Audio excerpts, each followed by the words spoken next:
Indianapolis, the racing capital of the world. Since 1909, the Indianapolis Motor Speedway has been the undisputed pinnacle of the racing world. This is the place where legends are made and hearts are broken.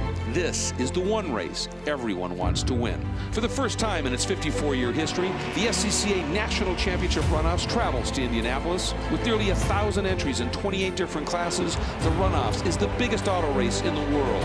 It features the best amateur drivers in the country vying for the title of national champion. One legendary track, one epic race, one shot at glory. The SCCA Runoffs starts now. And we welcome you back live on SCCA.com to coverage of the 54th SCCA National Championship Runoffs. Great to have you with us from Indianapolis Motor Speedway. He's Dorsey Schrader. I'm Rick Benjamin. Hayward Wagner busy on pit road for us all weekend long. You know, Dorsey, you and I get to do a couple of these, and we take a couple of hours off. You go make us a cocktail. We catch some sun. Hayward's just sprinting up and down pit road the entire time. Yeah, yeah, exactly. So, all kidding aside, we have a lot of fun doing this. It's been a joy to be a part of this for a long, long time. You and I have done these things together going back, I guess, 20 years almost now. Easy 20. Greg Kramer, Jeff Lepper will be back tomorrow for you. Dorsey and I will open our coverage up tomorrow morning and close the day tomorrow. Because it's a long day, yeah. Because Lepper is going to race tomorrow. Yeah, it's Mr. Lepper's turn to get behind the wheel. Yeah, so we've got a lot in store for you here. And coming up, we've got, there's a couple of these that we'll do this weekend where we've got two classes on the track at the same time. Touring 3 and B-Spec. They couldn't be any more different. B-Spec are the little grocery getters, if you want to call them that. And they are the slowest cars out there. They put on a good show amongst themselves. But T3 is actually a pretty quick class, and the time between them, the lap times are not going to be comparable at all. So there'll be a split start. They'll start the T3 cars up front, and they'll let the B-Spec cars start by themselves toward the back, and they'll just intermingle as they can. Yeah, and it'll be so much fun to watch these two classes I think do battle. We had a little of this earlier today, where we had a couple of classes run together. One of the open wheel classes and one of the prototype classes ran a combined race. And with the discrepancy, there'll be about a 30-second gap at the start. Right. With the difference in speed and the way, and you and I talked a little bit about this yesterday, when you've got different categories of cars, some are quicker in some parts of the track than others. There'll be all kinds of mixing and matching and racing going on everywhere here. Well, you look at the cars in the class. In T3, you got fast cars: Nissan 350Z, Porsche Boxster, I should say, and BMW 330i. Then you look over at B-Spec, you got a Honda Fit, a Mini Cooper, a Chevy Sonic. Little grocery getter cars, and they're fun to watch. Yeah. Now, don't get me wrong; they're fun to watch because they are top heavy and they lean and roll over and do things that are entertaining. Absolutely. And yeah, it'll be fun to watch these guys go at it here. So we've got full fields in both cars. All in, we've got about 43, 44 cars that'll take the green here in just a couple of moments in our combined Touring 3 and B-Spec competition. And even in B-Spec, you've got some really, really good drivers. national champion caliber drivers. David Doherty, John Heinrichsey. Heinrichsey is one of the legends of SCCA Runoffs competition, that's for sure. All right, before the cars come out onto the track and we take you through part of our starting grids in both categories, let's get an update from Hayward Wagner. Guys, just kick back on pit lane waiting for this one. It's going to be a great race in B-Spec. John Heinrichsey. Did Dorsey bring you a cocktail before we got started here? This is, Well, Dorsey hasn't made it down here all day, so okay. I've been dealing with water and Gatorade. I got you. That's it. Work on your tan there, young fella. This is the way to do it. You're going to rust. So the key one, this one, is David Daughtry and John Heinrichsey. Both of these guys are in the 7, 8, and 9 range in national championships. Andrew Aquilante, just a few minutes ago, jumped up to 8 championships. If these guys don't get bigger lead on Aquilante, he's going to pass him in about 2 years. You got Daughtry on pole in B-Spec, so he's got a shot at it. Heinrichsey's third. He's certainly not out of the running either. So they can both gather one more as that contest is ongoing. It's going to be fun to watch, and certainly watching those guys go after national titles. And the list of familiar names here is long. Todd Lamb out of Atlanta, Georgia, will start second here. That's a Porsche Boxster that he's going to drive. He won an MX5 Cup championship a couple of years ago when we were doing those races. Ford. And has been a pro. He's raced in IMSA and Continental Tire a bunch, and raced in World Challenge competition. Well, you look all the way down to 13th. Bob Shader, has run everything. He's shown him stock Formula Atlantic, Formula Super V. I bought a Formula Atlantic car from him back in 81, 80, something like that. So he's been around a while. Yeah, for sure. Let's take a look at the top 10 in each category as we get set to go racing here. Our final event of day one of these SCCA National Championship runoffs. Rob Hines will have the pole in Touring 3, and that's a Nissan 350Z. It's the 14 car. He'll start up front. Todd Lamb, we mentioned a moment ago, from Atlanta, and the 4 car. That's a Porsche Boxster on the outside pole. Derek Kulach from Albuquerque, New Mexico, in the 01. That's a Nissan 350. And Charles Hurley starts fourth from Monroe, Washington. The Grip Racing BMW 330. So again, a diversity. That's the 95 car, another brand being heard from here. Ali Selly from Worcester, Ohio, in the 110. And that's a BMW. That's an E46 spec 3 Series BMW. Behind him, you move a little further back here. You've got Marshall Mast from Narvon, Pennsylvania, one of the Phoenix Performance Fords. V6s here. And Scotty B. White will start 7th, taking us around in his Dodge Viper, doors. And this will be a good ride. He always gives us a good ride. He's been doing this a long time. Long 3,700-foot front straightaway will lead into one of the tightest corners, turn 1, with an offending curb, which he stayed off of quite wisely.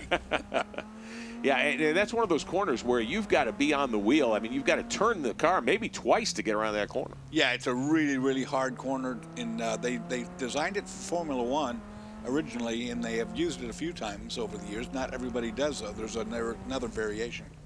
Shows you the infield here, how flat these corners are. Not a lot of grip, and the corners are real long, as you see right there. It's like a 180 leading to another 180 to the right. And those corners you're in forever. Pavement change there upsets the car on the exit. And this is the back straightaway running down toward turn 7. A good passing opportunity up ahead in the brake zone here. Scotty giving us this in-car look at the 2.6-mile layout here at Indianapolis Motor Speedway with his onboard camera in his Dodge Viper. He's got several different cars here and will compete in several different classes. This was one of the practice qualifying sessions in GT2 earlier this week. That's the S's we just went through with Scotty. This is the backside of the racetrack where you really start building speed, because it's coming onto the front straight, and you want to, right here, transition onto the banking. Actually, you have a little chicane-like corners here before you get onto that 3,700-foot front straightaway where this muscle shows up. And this sweeping right-hander, kind of flat here, but then up onto the front straight where there is just a little bit of banking. That transition can be a little tough there. How you doing, Scotty White? Well, I'm doing well. I'm busy. I had a little brush with the wall today, but that just made me more hungry. So anyway, Tell me a little bit about your business. well, it's called Night Transport LLC. We just got started the other day. I think I bought my first truck in 1980, and we're up to just shy of 100 now.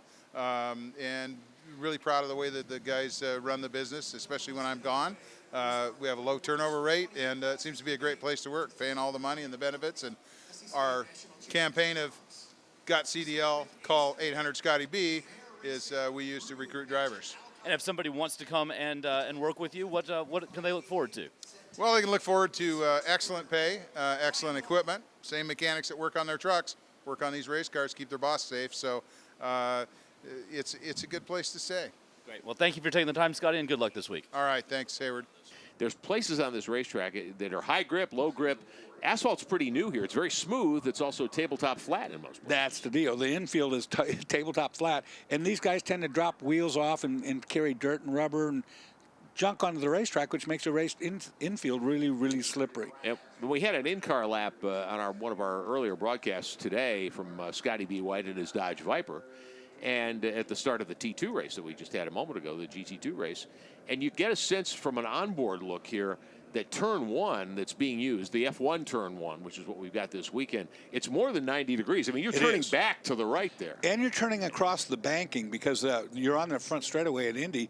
So you're turning across the grain, if you will, which it tends to loosen the car up as you go in. But that corner keeps tightening as you get down there, and there's that big apex curb.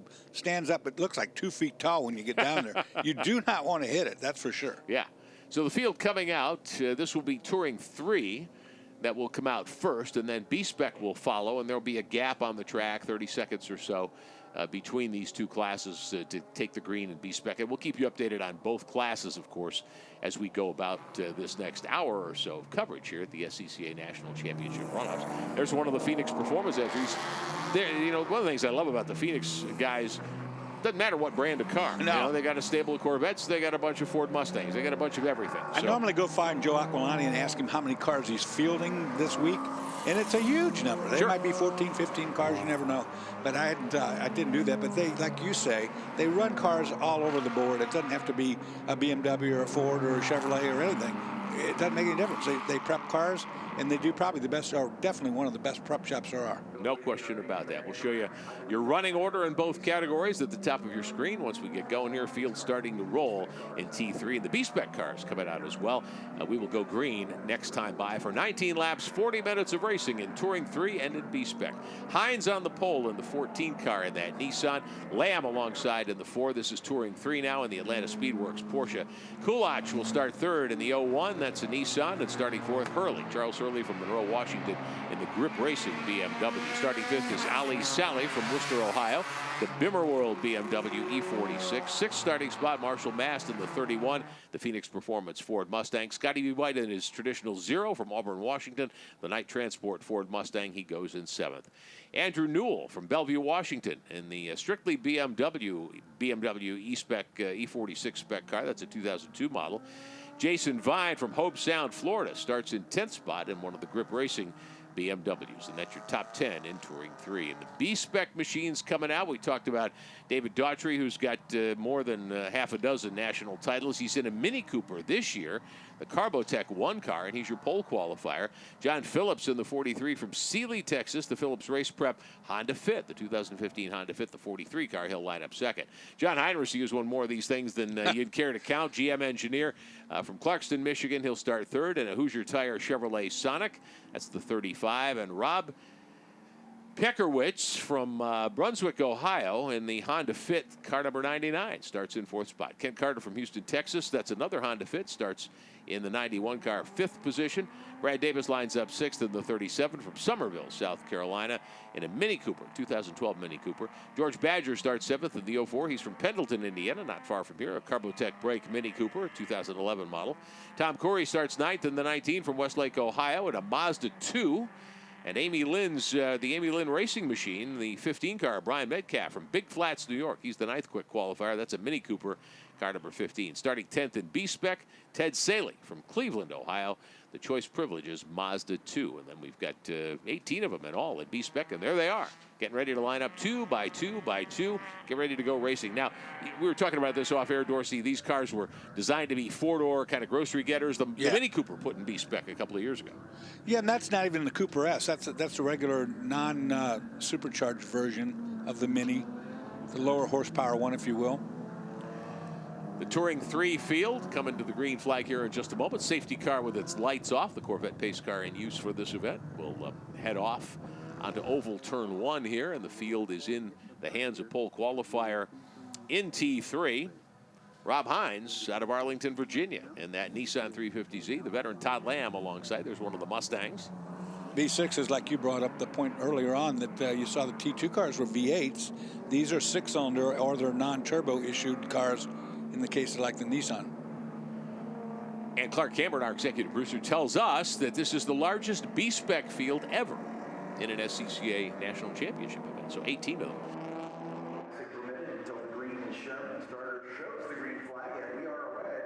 Green flag in the air. 19 laps, 40 minutes, jailbreak in T3 Yeah, it didn't as they take come long. out of the final corner here. 5 wide, and it's not even near turn 1 yet.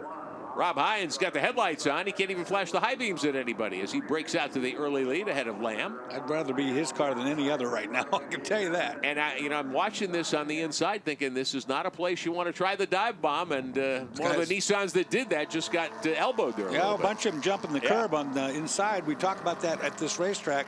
Whether you'd want to be the inside or outside, I'd take the outside. Oh, and he's going to get turned, and there's a crash at the front. That is Lamb in the 4 car, the Boxster. Some contact there with Hines in the 14. The 2 front row cars get together, go off into the kitty litter. Top 3 all got together there. And that it changes the running order dramatically. The 95 goes to the top of the class here. That's Charles Hurley, who started 3rd. The 01 car of Derek Kulach, who started 4th. Now here are the B-Spec cars. Daughtry and the Mini up front, the 1 car, and then the 43 right behind him. You try to drive these cars as smooth as you can. They have no power whatsoever. John Phillips in that Honda Fit right there in 2nd spot, and there's Heinrichs. the 35 car. And that's, of course, a Chevrolet. He works for Chevrolet as an engineer. So Daughtry, and then the Honda right behind him of Phillips and Heinrichs, your top three already starting to pull away. The 91 car, Ken Carter from Houston, Texas, settling into 4th spot. Call these the toasters. They do bear a resemblance. Yeah, they do. And there will be a lot of picking up of inside rear wheels in these cars. Definitely. They get some serious roll. If you want to be a student of weight transfer, this is a good category to watch, no question. Meantime, up front in Touring 3, Hines and Lamb got together a few corners ago. Hurley is your leader as they come out onto the front straightaway. What the stewards have to say in race control about that start, because the top three all got together, but then it's kind of a self-fulfilling prophecy. They all took each other out. Yeah. So do you need to do anything with that? Probably That's not. That's a self-cleaning race. Yeah, it was instant karma. They did themselves. Challenging for the lead here. Kulach in the 01 in that 350Z. Yeah, and here comes one of the Phoenix Performance Fords, the 31 of Marshall Mast. Both right cars there. Unable to get stopped completely, and as a result go wide and drop wheels. We see a full course yellow, or not full course, but we see a yellow flag there. Local one of those cars waved, that pulled off, I guess. Yeah. Marshall Mast doing a great job in that Mustang right up to 2nd spot here, getting by the BMW of Hurley. Another Phoenix prepared car, as you can see, the trademark colors. Ali Sella in 4th spot in the 110. Andrew Newell in the 166 in 5th. When they came over the start-finish stripe a few minutes ago. We'll see what the running order is here as they enter the backstretch. Meantime, your 3rd place car, former leader Hurley in that BMW, the blue car on the inside, trying to challenge the Mustang for 2nd. He can't get the job done at the end of the backstretch. Trying to find a line to get around with. It's not easy passing here. These corners are long-duration corners, and the car gives up toward the end of the corner, and you can't really get runs on people. And one of the things I think that makes it tough here at the end of the day, Dorsey, it's as warm now as it would be. It's a cool day. It's mid-70s. It's not like track temps are super high here. But now you've had a lot of cars put a wheel off. You've got a lot of dust and debris on this racetrack. And all the rubber, all these different types of rubber that people have been running out there all day. There's a lot of, like you say, clag from that. But then all the cars that drop wheels in the dirt and bring all that dirt back on the racetrack make it very slippery track. There's no time between sessions to sweep the track. I mean, we're running from daylight to night every day. Hurley pulling out a nice lead. Good battle for 2nd, 3rd, and 4th right here. Mast and Kulach. Kulach taking over in this one. Mast, Hurley, and Newell in a 3-way scramble for 2nd spot here. Sally in the 110 back there in 5th position. Scotty D. White, Andre Kissel, Jason Vine, Vincent Piemonte, and Lansing Stout, your top 10 here in T3. Once again, these guys need to settle this down at some point and start working with one another, or get teamed up with somebody and start running nose to tail, because drafting is a big part around this racetrack, and these cars are right now running side by side. They're not doing favors. Andrew Newell in that BMW, the 166, doing a nice job to take 3rd away from Marshall Mast in the Phoenix Performance Ford, the 31. And Doris, talk to me a little bit about this kind of race car. I mean, these are closer to showroom stock, these T3 cars. They're not on wide tires. They're not on big wheels. You've got V6 Mustangs. You've got 6-cylinder BMWs. The B-Spec field coming down behind David Daughtry. Meantime, they put their 2nd lap on the board here. That's a huge lead for Daughtry. Yes, it is. Normally in B-Spec, everybody's nose to tail bumping, pushing on each other's bumpers. Phillips in the 43, the Honda running in 2nd spot. Heinrichs in the Chevy Sonic, the 35 in 3rd spot. And then you've got another Honda back there in 4th, the 91 car, Ken Carter from Houston, Texas in that Honda. You want to try to keep these cars as straight as possible. They have small engines. There's not much power to them. And so if you scrub, the scrub factor alone, you can't recover from it. You really just need to keep the car going as forward and straight as possible, as long as possible. So in the T3 class, and certainly in B-Spec here, yeah, exactly. Momentum is crucial. Holding your line is very, very important here. And I would think, not taking a big arc in the corners, more driving the car, as you said, as straight as you can. Yeah, in some cases, you don't need that much room because the car just doesn't have the speed. Daughtry, meantime, stretching the lead with his Mini Cooper. When they run together like this, you can't see what the speed actually looks like. Until they get with the T3 cars, when those guys start lapping through, you'll see the difference in speed between them. It's huge. Yeah. You know, you come off the straightaway and they go, why didn't that guy go? Well, he is going. It just may not look like Yeah, that's it. That's what he's got. And if your eye is used to seeing faster race cars Right. on tracks, I mean, it can look a little strange until you kind of get your mind around what these cars are capable of doing. And you see him hiking that inside wheel, the unloaded wheel. I just saw that back there. You know, it'll pull that back tire off the ground, and there's no weight back there. Yeah. I mean, the tire's just there to keep the body from dragging on the ground. These are front drive cars. Yeah, they're so front-wheel drive cars. Yeah. Yeah, you see right there, Heinrichs pulling that wheel up. You don't really feel it. There's roll in the car, and the tire just comes up. There's no weight on it. You could run without it, to be quite honest with you. I've seen these cars go back to the pit. On three wheels, yeah. On three wheels. Daughtry is your leader. Phillips in second spot. Heinrichs there in third of the red, white, and blue Chevy. Fourth spot to the 91 of Kent Carter out of Texas. Meantime, up front at T3, you've got one of the Nissans out in front. That's Derek Kulach's 01 car. Right behind him in second, the 95 of Charles Hurley. Andrew Newell in another BMW, the 166. So what I was trying to get to here a moment ago, Dorsey Schrader, these cars with narrow tires, with not a lot of motor, these two, I think you can overdrive in some parts of this racetrack because you can't slow down as much. Right. It's so easy to exceed the limit of what the car can do. You see the second BMW just launch itself all over the curb, got loose as a result. And that slide will have cost them speed, no doubt about it. And the curbing here, and this is FIA curbing. I mean, this is not a little bit of rumble strip like you see on some racetracks. I mean, this is serious curbing. Well, that turn one is really, really tall. And since you're turning so hard there, like you say, it's more than a 90. Since you're so loaded by the time you get there, you hit it with the unloaded tire anyway, so it really bicycles the car up in the air. And you end up losing speed. It's not an advantage for sure. Watching the T3 field make their way down the front straightaway here at Indianapolis Motor Speedway. Getting 4 laps on the board of 19 this afternoon, our final event of Friday, the first day of our 3-day get-together. This is one of the biggest and best weekends of the year to me. There's so many people in the motorsports and automotive industries in America come here to watch. A lot of them come here to race. More entries than ever before, nearly 1,000 total this week, as we know. And a lot of these teams have been here for a week. We've got to pass for position a little further back. Gorgeous weather, too. I mean, I came out this morning, got out of the motorhome this morning, and it's so brisk and beautiful and fall-like, and the sun's out, and it's all racing. The smells are right. You know, it's my life. You know, it's wonderful. Absolutely. And you know, I say this all the time. I get to go to the racetrack a lot every year, and you know, there's no place I'd rather be most mornings than at one of these places. And this place certainly is prime among them. To get a chance to call races here at Indy this season, as we've done several times already, just a dream, bucket list item for me as a broadcaster to be able to do this. And then near 1,000 cars is just ridiculous. Yeah. That's so many cars. I mean, yeah. Everybody here just having a great time. I mean, one of the most enjoyable things. If you're a car person, no better thing to do than have fun and be an SCCA member. And we've got members all over the place in all kinds of roles here, and marshals and the worker. Those guys get together at the end of the day. They're out there all day, you know, and they get together and they drink some beers and tell some stories. And the drivers get together, they drink some beers and tell some stories. And, you know, and it's life. It's just great. It does, you know, it just gives you something special to be in your life. If you're a fan of this, a part of this, it's just an awesome opportunity to do this, no question. And we are certainly honored to be here once again this year. The 52 of Mark Kennedy, that Mustang, being shown right now in 14th spot. This is a battle for position kind of mid-pack. The 51 of Raymond Blethyn right behind him. We saw Taz Harvey in an RX-8 a little while ago. This is another RX-8, but a T3 spec car. Yeah, which is much more stock, just like you buy out and show them.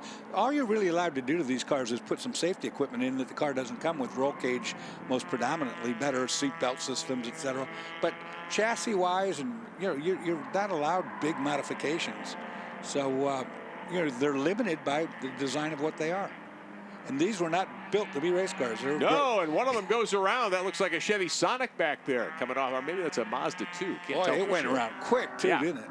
That's a Ford, actually. I'm sorry. That's the 12 car. Let's take a look here and see. Brian Keim in the 12 car, back in 36th overall. It's a Ford Fiesta. And he looks like, well, he's got it refired. Thought he was dead stick there for a moment. He gets it pointed in the right direction. Again, that shows you the limitations of a stock car horsepower. Take a look here as he comes onto the backstretch.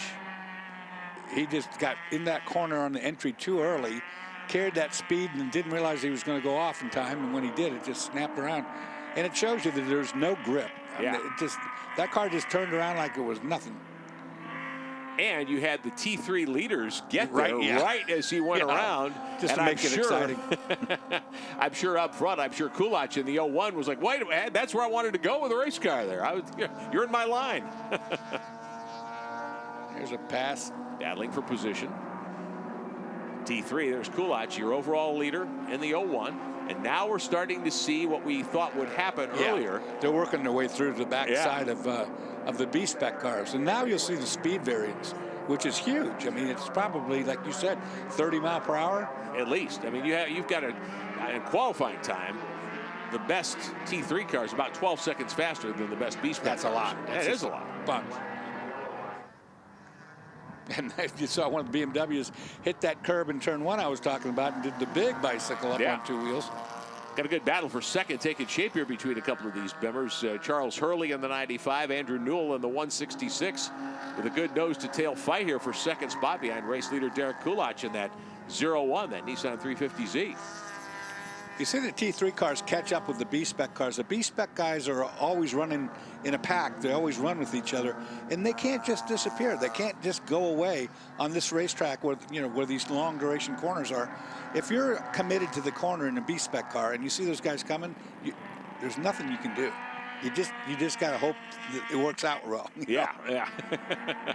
Down the backstretch one more time. 6 laps complete. Working lap 7 of 19 here. You don't see it in the paint schemes. The 95 looks like it's kind of got a Red Bull look to that car. It does, yeah. But these are team cars, we're told. So teammates fighting for second. One of the oldest rules in racing, don't wreck your teammate. That may go out the window here later today. Yeah, I won't if you get out of the way. Yeah, exactly. Exactly. You can tell that the stock type suspension, when you see these cars cornering, that the lean that's in the car is not characteristic with a race car, but it is characteristic for a street car. You wouldn't want a car, that was so tightly sprung and so forth on a street application. And these cars are just like you would buy off showroom stock off the floor, except for safety modifications that are needed. These cars from Grip Racing, the 95 and the 166, even though the paint schemes are different in these cars. Kulach in the 01, your race leader.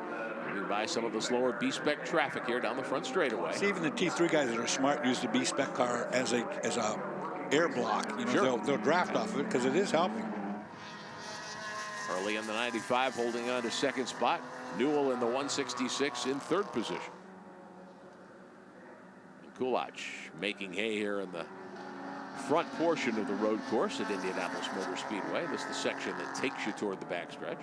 I think one of the reasons B-Spec is going away is that it just doesn't fit. It doesn't blend well. As you can see right there, they split this Mini, and the guy in the Mini is going as fast as he can. The speed variance is too great between B-Spec and the next class, and it didn't take off like a lot of people thought it would have. Quite honestly, the cars are not that much cheaper in expense to operate. So why wouldn't you go with the faster one? Well, it's one of the things that I think people who want to get into racing discover after they bought their first race car. A lot of times it's not the cost of the car, it's what it costs to run the car. Absolutely right. And those cars tip over easy, and they tend to not be the package that you might thought it was. Yeah. Ooh, trouble. Yeah, the 166 puts a wheel off. Good save, but he loses position to his the 95, the 95 Hurley had gotten past for a second. He was able to take the spot back. Again, that's that dropping that outside wheel off on the edge of the corner. Oh, yeah, he nearly got jacked. He did get jacked up there. Hurley and the 95 got up in the air briefly. Yeah, they've been abusing that curb now the last 2 or 3 laps, and it was going to bite somebody sooner or later. Wondered if Hurley might started to develop a problem or had his tires going off, or at least his rears going off, because he slowed. You could see him slow down a good bit in the last couple of laps. He had given up second. He gets it back there in the exchange. Fourth spot belongs to Marshall Mast in the 31 car. 10 to go. Make it 11 to go. Putting lap 8 on the board. 11 laps to go. The other thing is this time of night, it's a little past 5 o'clock at night. Sun could be in their eyes in some of these corners. This racetrack is notorious for aiming you right into the sun as you approach a corner, and then you make the mistake and hit the curb, and then you're up on 2 wheels, and one thing leads to another. Yeah, and not a good outcome sometimes when those things happen. There's your 4th place car in T3. The Phoenix Performance Mustang, the 31, Marshall Mast in that machine. Mast has done a nice job here today, qualified well in that car. Started in 6th, has moved to 4th. They're working their way up through the front part of the B-Spec at 2nd and 3rd that they're about to catch up with. So those guys actually fighting for the 2nd spot. Yeah. In B-Spec, yeah, you've got John Phillips, John Heinrichsey going at it there. Phillips in the Honda, the first car line, the 43. Heinrichsey in the 35, the Chevy Sonic right behind him. And both guys really heads-up drivers, but again, you can't just disappear. These cars are working their way through, and hopefully cleanly. The 95, Hurley got a big advantage there. You talked earlier, Dorsey, about drivers using a slower car as a pick. Well, Hurley certainly took advantage there, and he opens up half a dozen car lengths on his teammate. And those little cars are perfect to do that with because they can't defend. They just cannot defend themselves. If you can hang somebody up behind one of those, you're going to make some hay. There's Absolutely. no doubt about it. The two BMWs moving nicely here, doing a great job. Just they don't seem to have anything for Kulach in that Nissan. 43, the Honda, 35, a Chevy, fighting it out for 2nd spot in B-Spec behind David Daughtry and his Mini Cooper. And even though it doesn't look like it, both those drivers are driving it at 110%. I mean, they're giving everything they can out of those two cars. Yeah. But that's just all those cars are able to do. The only way to make them faster is to drop them out of an airplane or something. I think you might detect in my broadcast partner's comments a little lack of respect for B-Spec here. I'm just... Oh, some tire trouble rub for the here. 41. Yeah, the 41. Damage to the left front. In Touring 3 with some difficulty there. Yeah, looks like he's got perhaps some Dana DeShong in that car. Got Maybe something stuck on the front end of it. Yeah. I don't know what. Piece of bodywork perhaps hung up on the bumper cap of that machine. So that car deep in the field at the moment, last time around shown in 21st in T3 and perhaps with more problems to come here. David Daughtry continues to lead in B-Spec, though, doing a terrific job out in front of that field. We'll grab a break here at the Indianapolis Motor Speedway. Coverage of the 54th SCCA National Championship runoffs will return in just a moment. Coverage of the SCCA National Championship runoffs is presented by Mazda. Driving matters. Every stitch is a part of me. All these shapes and designs express our devotion to craftsmanship. I want people to feel our passion when they touch it and when they drive it. The all-new Mazda CX-5.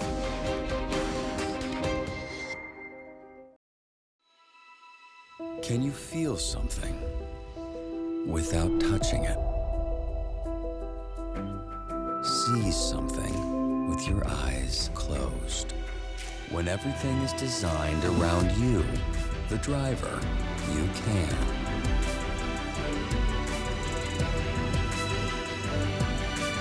The Mazda 3.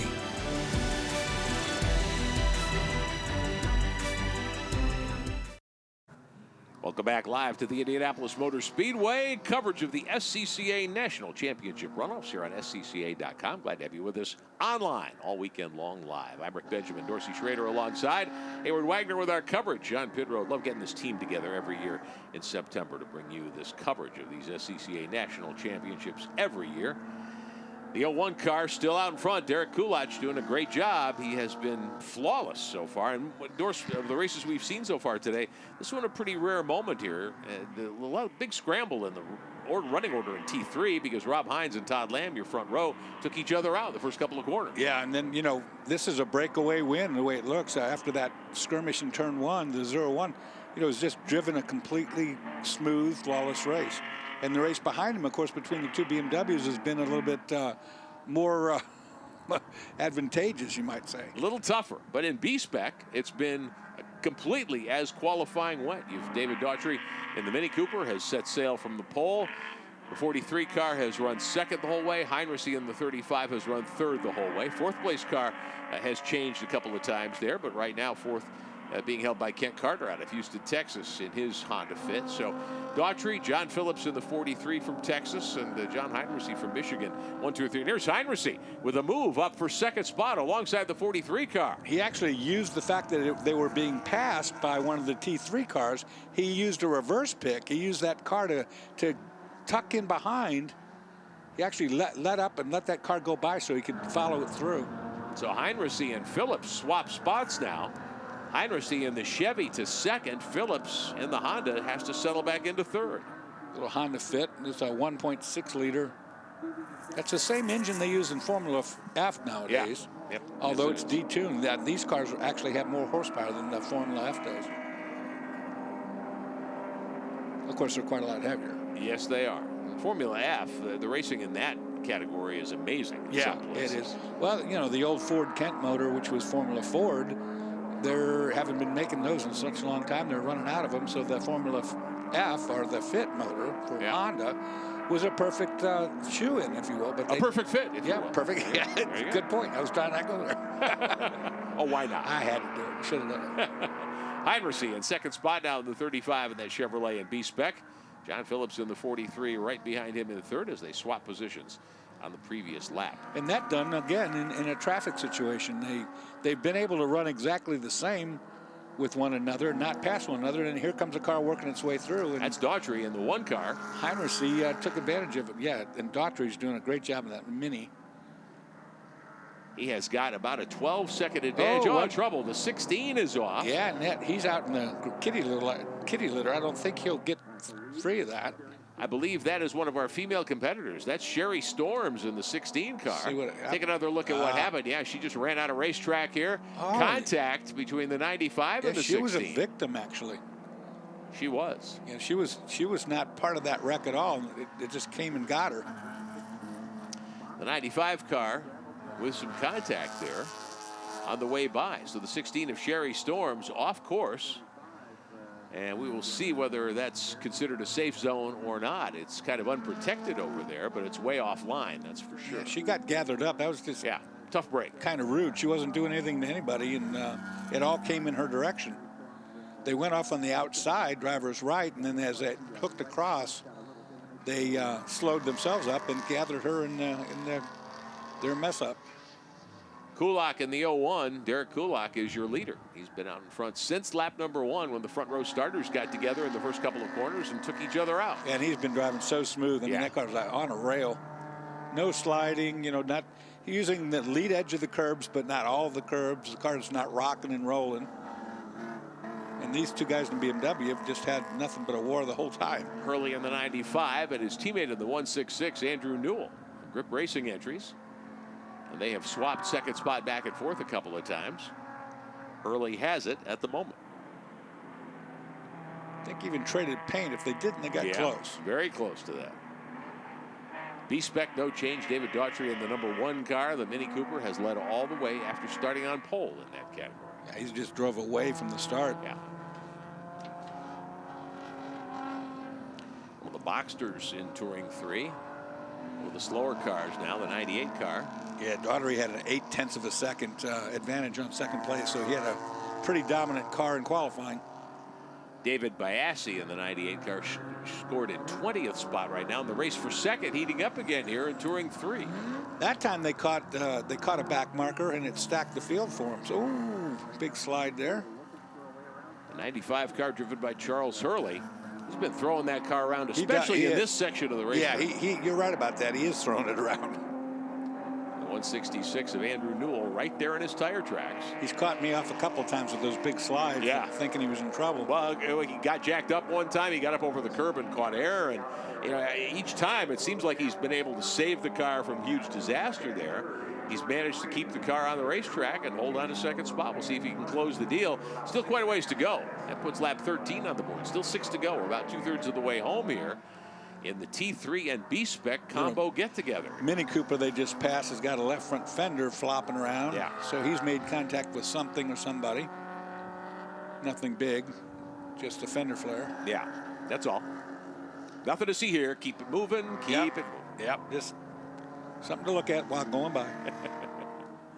Good fight for second spot here between Hurley in the 95, Newell in the 166. It's been our best race of the entire field. We've had incredible competition in lots of parts of this racetrack many, many times here today. Occasionally you get one like this where just a competitor has everything going the right way and they've got the field covered. And it all went wrong in turn 1 on lap 1. Yeah. With Lamb and You know, the top 3 cars banged off each other and put each other off the racetrack, and all of a sudden there was a big gap. And that does happen at times. Oh, yeah. And we mentioned this morning in our coverage. If you're used to watching a lot of professional racing, one of the things that marks a professional driver a lot of times is they're very consistent. They're able to lay down lap times, lap after lap after lap, for hours on end that are very consistent. Here, that doesn't always obtain, and you'll get a driver who'll put together a perfect lap, and then the next lap they might be 2 or 3 seconds off that pace because you just can't replicate it. That's exactly right. Passed for second place right there. It took 3 corners to get it done. It was all set up by ill-fated pass on a back marker that didn't come off well. Newell getting by his teammate. Newell in the 166. That's the silver entry there. Up front in this pairing of 2 now. So second place has changed. Charles Hurley in the 95 settling back into 3rd, at least for the time being. Now, Doris, talk to me about what will happen here at the end of this race. We assume that Derek Kulak is long gone in the 01 car. They'll not catch him if he doesn't make a mistake. So it comes down to who's going to run the second place, who's going to win that. And we've talked about drafting here on the front straightaway. The start-finish line is closer to the exit of the 15th turn, the last turn on the track, rather than turn 1. So you can't really slingshot somebody coming to the line here. Yeah, these 2 are having their own vendetta, if you will. But what I've seen is that when they catch traffic, that's they don't get through it the same every time. Yeah. And that's where the pass has been made. And you were talking about B-Spec before. And the B-Spec cars, of course, the slower cars, they're going away in professional racing and probably World Challenge, but they are still going to be a class within the SCCA ranks. So there'll be a B-Spec class for these guys to run in. It just won't be a pro level class.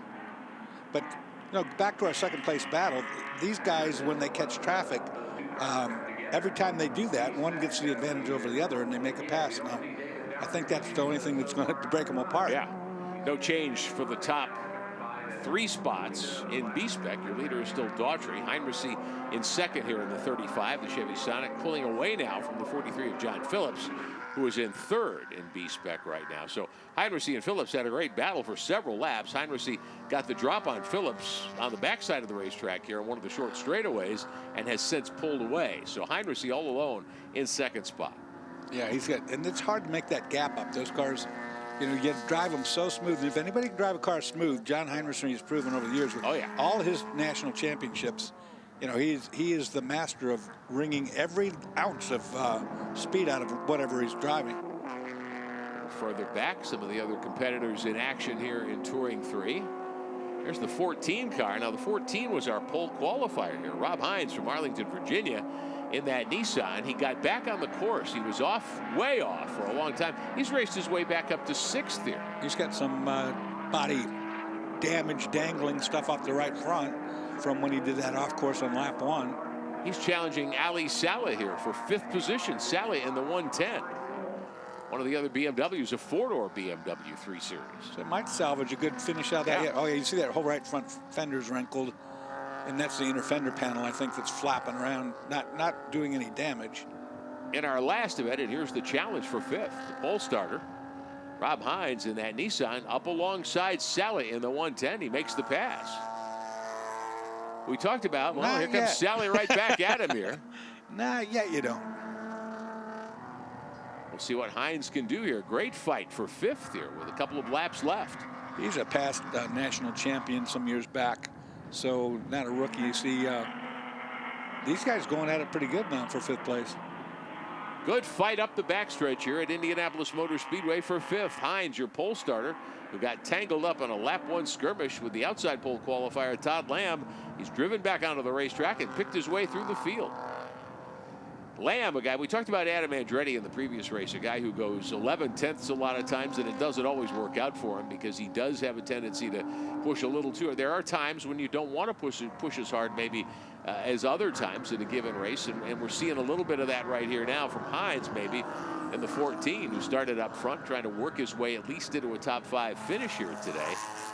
Todd Lamb's one of those guys, I think, too, sometimes. These type of cars that are limited by the fact that they are not highly modified, it's easy to overdrive those cars because, you know, the car is only able to do what it was designed to do, which is a street drive car. And so you can overrun the tires, you can overrun the corner, and it costs you time. Look at this. They're splitting both these cars. They're going to come back together in the middle here. Yeah, a couple of B-Spec machines in the mix as well as a T3 car. And it looks as though Hines in the 14 has been able to power past Sally here in the 110. One on top, one on bottom. It's always interesting. You never know how it's going to work out. The Seems 14, like the thing to do at the time, though. Yeah, the 14, despite the body damage, that thing is handling great. He's on rails here. Look at that body damage. It's not really affecting anything as far as it didn't knock the toe in out. It should be still good. Yeah. And whatever that is flopping around, I think it's inner fender panel. It's not doing any performance-wise, not doing anything. No, it does not appear to be any kind of hindrance. Of course, is one of the things my dad taught me early on in this sport. Sometimes they run better after you wreck them. Well, they do, yeah. Sometimes you make it better. I've had that happen.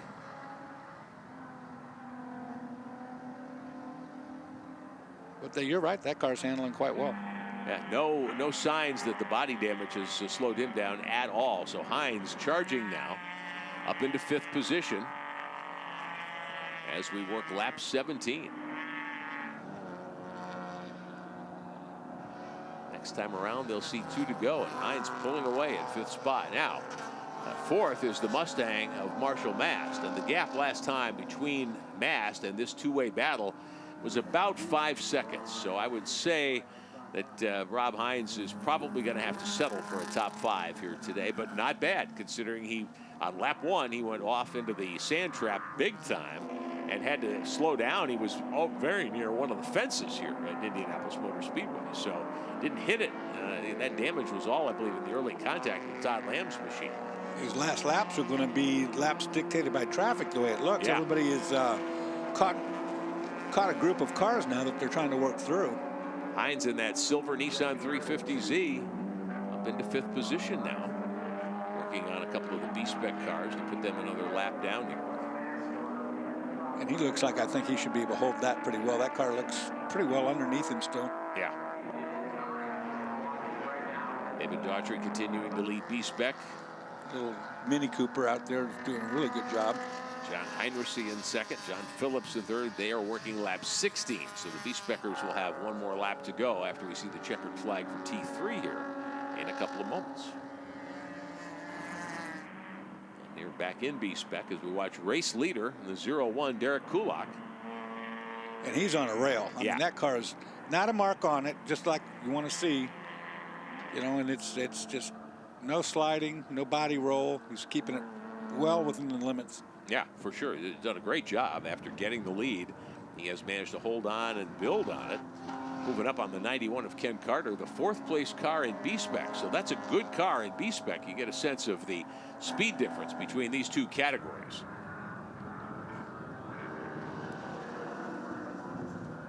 Kulak will be back later this weekend in another 350Z in the T2 category against our buddy Jeff Lepper here. A lot of guys doing that. Yeah, Jeff's running too.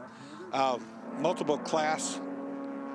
Why not? I mean, you're here at Indy. If you got the ability and if you qualified a couple cars, bring them. Sure. More fun. Exactly. So the T3 white flag class just seeing coming the out. white flag, yeah. One more time around. I was wondering if he was going to put that out. He held it back to the last minute. Got to be careful. You don't want to tell. Remember, the B-Spec cars are a lap or in some cases correct. 2 behind here. So the B-Spec feature will not finish the same time the T3 event does.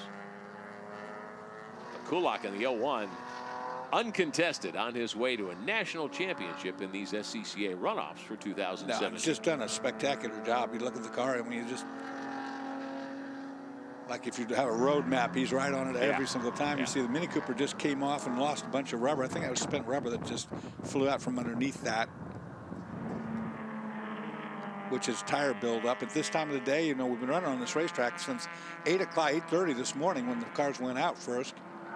It's never been swept, so there's a lot of spent rubber stuff out there.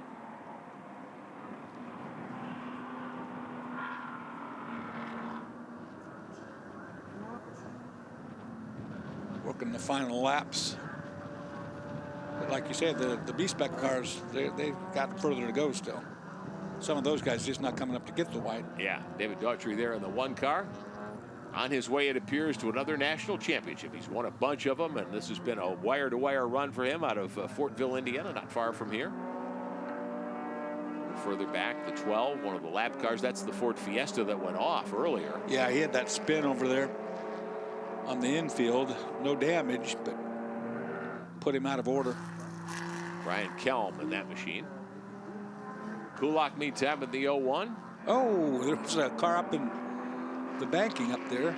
Threw me off for a minute. I think that was the safety car. That could have been, yeah. It threw me. That was it. That camera angle had me. Yeah. Here comes Kulak in the 01 car. He's headed to the checkered flag in Touring 3, and he will be your national champion here in 2017 under the double checkered flags at Indianapolis Motor Speedway. Derek Kulak is your winner in Touring 3. Now, the B-Spec race still is not complete. No. Andrew Newell, Charles Hurley next in line. Kulak with a big fist pump. He's glad that day's over. Yeah. Tough challenge when you're not racing the B-Spec cars, but you're out there with them, and you've got to take them into account, certainly. Yeah, you got to work, you got to play well together, Yeah. and it's not always that easy. This time of day, like I say, too, the sun is blinding in some of these corners. David Daughtry in the 1 car from Indiana on his way to another title in that Mini Cooper this time around. In the Mini Cooper, in the Pro B-Spec, was really not the car to have necessarily, so that's a really good effort for him to have that car up there. Yeah. Kulak, your winner in T3. Newell in second in the 166. Hurley third in the 95. Mast is fourth in the 31.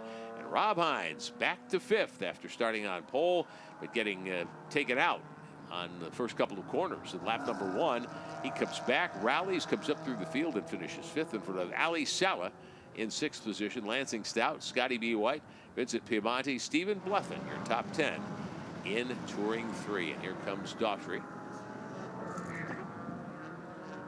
All alone. Big gap for Daughtry. He's worked himself into a great lead. Yeah, not a mark. Perfect run. Not a mark on that car anywhere, which is the way you'd like to have it. And a big for sale sign on the back of it. Yeah. So. Now, think about this. If you've watched these races at the runoffs over the years, you've been to SCCA national level events, you know how good this field is. You certainly know how good John Heinrich is. Here comes Daughtry. He's going to pick up another national title here in B-Spec at these SCCA runoffs. Beating John Heinrich by 15 seconds is quite an accomplishment. Oh, that's for sure. Like I said, that car was spectacular. You don't see margin of victory in B-Spec by usually more than 2 or 3 car lengths at the very most, as a rule. Behind him, the Ford that we saw spin on the infield, finishing his day. Yeah. Good job all the way around. Kulak in the 01, your winner here in Touring 3. Daughtry will come around and take the checkered flag in B-Spec.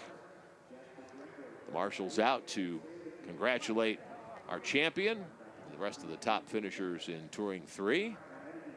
We get going nice and early tomorrow morning. Dorsey and I will be back with you to kick things off on day 2 of these SCCA runoffs. We'll look forward to speaking with you tomorrow morning. It'll be an 8:30 start for GT3 tomorrow. All starts at 8:30, and we do run from daylight to sunset. Yes, we do.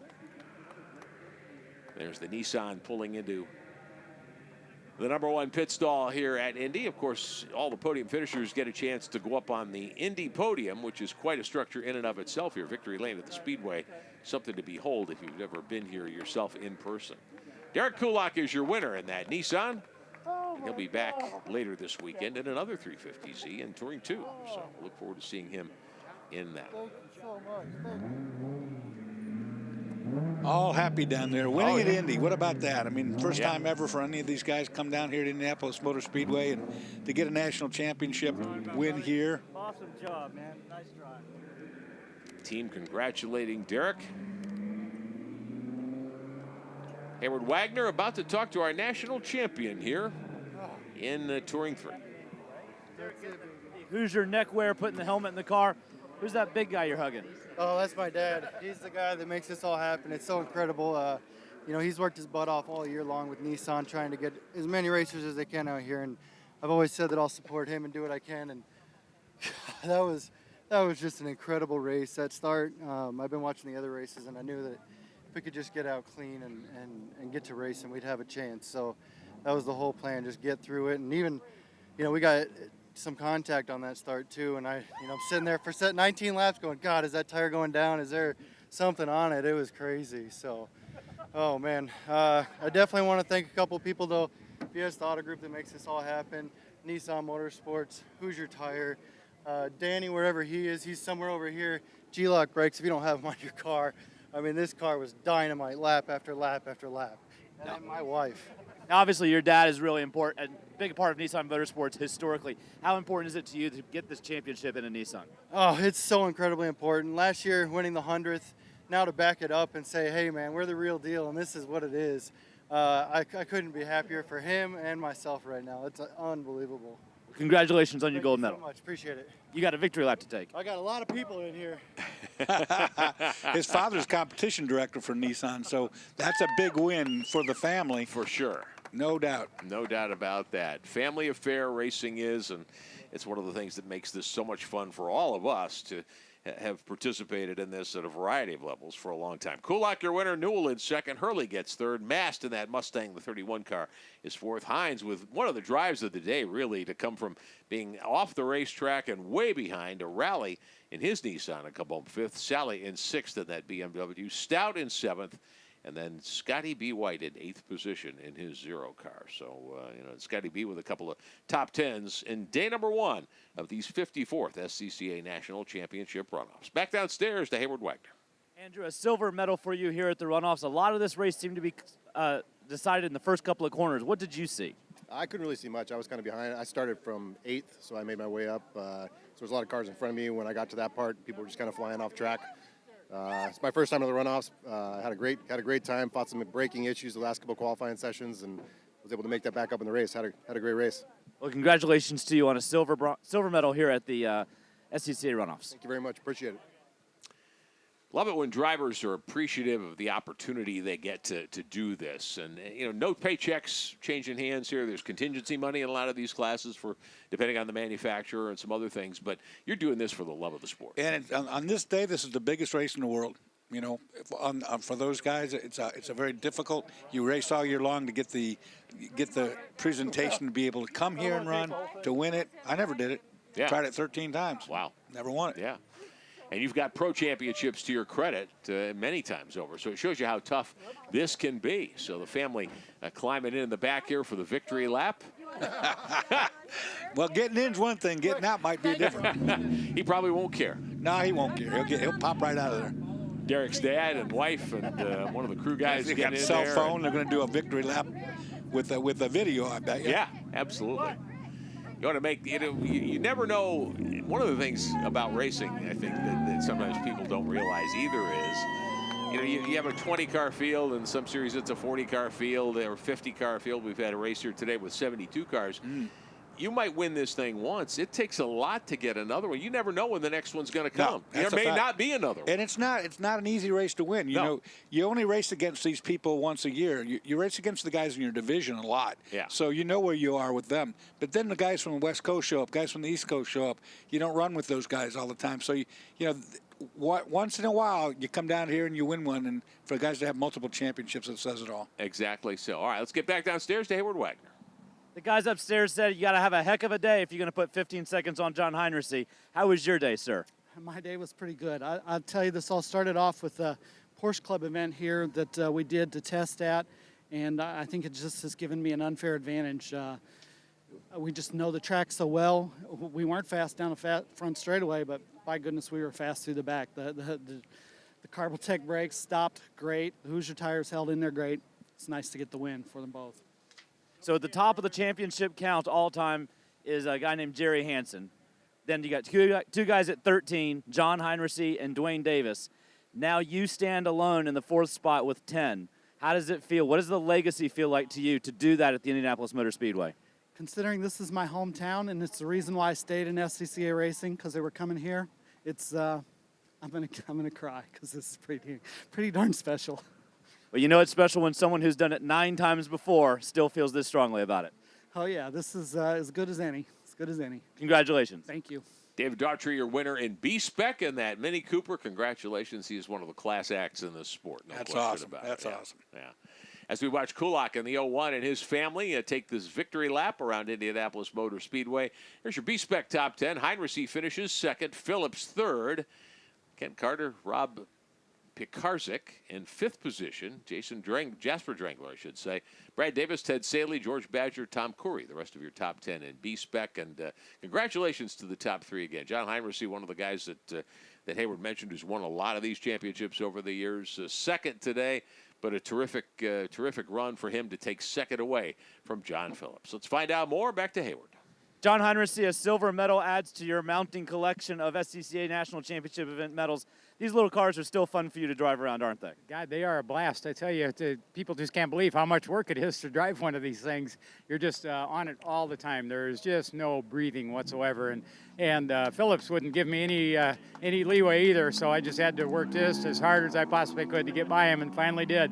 But, you know, the tires just held up like crazy. I was really worried about tires lasting here, but my Hoosier tires lasted just great, and I had the mobile guys here with me and make sure I had the right oil, and Hawk brakes were, I couldn't believe how I stood on those things. I was going to the 200 every single lap on both ends of the track. Had a great time. Good fun. Well, congratulations to you on another strong finish here at the Runoffs. Thank you. Good fun. Congratulations, David. Never gets old. No, it certainly does not. As David Daughtry takes off on his victory lap with his crew and family in that Mini Cooper, and thumbs up waving to the fans here at Indianapolis Motor Speedway. So an exciting day. Day number 1 complete. What's your big takeaway from today, Doris? Well, just the energy. You know, there's so much energy here being at Indy for the first time. Everybody's hyped up. Great racing all day long. Not very many yellow flags. I appreciate the fact that we did that these guys put out the effort they did. We didn't have a bunch of running behind pace cars all day long. Just a great event. So many cars, so many stories. No question about that. Lots of fun indeed. We'll kick it off tomorrow morning. Dorsey and I with Hayward, GT3 at 8:30 a.m. Eastern Time, followed up by Formula C and Formula Mazda together at about 9:35 tomorrow. That'll kick off day number 2 of these SCCA runoffs. Been an exciting one, no question about it. We congratulate our winners today in Touring 3, all the winners in all the classes. Derek Kulak in T3, and your winner in B-Spec, David Daughtry. For Dorsey Schrader, Hayward Wagner, and our entire crew, I'm Rick Benjamin. Thanks for watching our coverage from the 54th SCCA National Championship runoffs at SCCA.com. Have a good evening. We'll talk to you bright and early tomorrow morning. Coverage of the SCCA National Championship runoffs is presented by Mazda. Driving matters. Every stitch is a part of me. All these shapes and designs express our devotion to craftsmanship. I want people to feel our passion when they touch it and when they drive it. The all-new Mazda CX-5.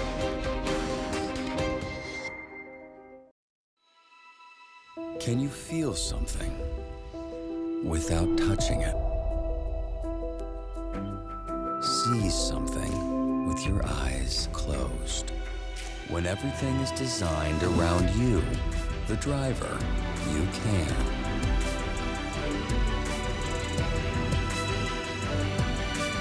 The Mazda 3.